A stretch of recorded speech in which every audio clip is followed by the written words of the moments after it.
One of the things that I enjoy doing when I have some time off is watching the Home and Garden channel on television. Many times they'll take an old property that no one would buy and they'll restructure that property and it will become the most magnificent thing that you have ever seen. Well, that is true for a house, but it is also perhaps even more true with you. You can reinvent and you can restructure your life. Matter of fact, you're supposed to many times. Often when an ending happens in life, we just freeze up and we think, well, that's it.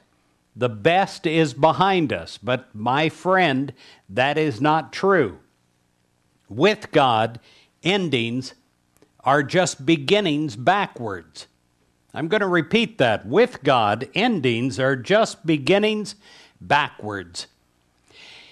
I tell you, God can take you, God can remold, restructure your life into something absolutely magnificent. You know, there's an old saying, you can't teach an old dog new tricks.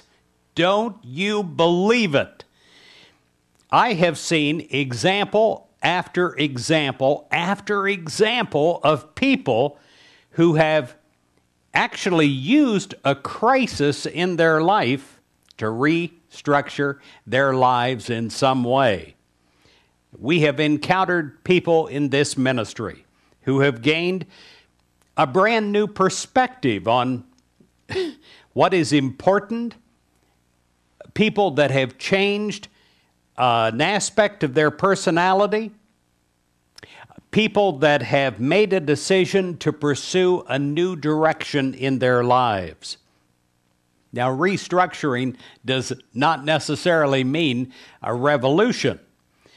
Often it is just gaining a new perspective, having new hope rise up inside of you.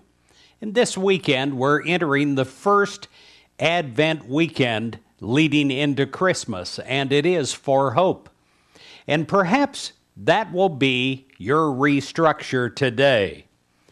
Now, we may seem to be an outsider to even minor change, but when we make that change, it will add a whole new dimension to our lives that for years we might have been praying for.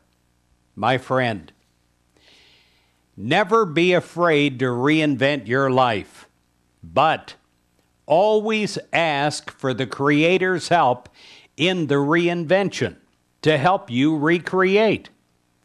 In 2 Timothy 3, verse 14, it states, "But continue in the things that you have learned." In other words, if you've got something that you've learned and it's working for you, continue in that. And then it goes on, "And have been assured of, knowing of whom you learned them." So you take what's working in your life as a foundation, and then you build from there.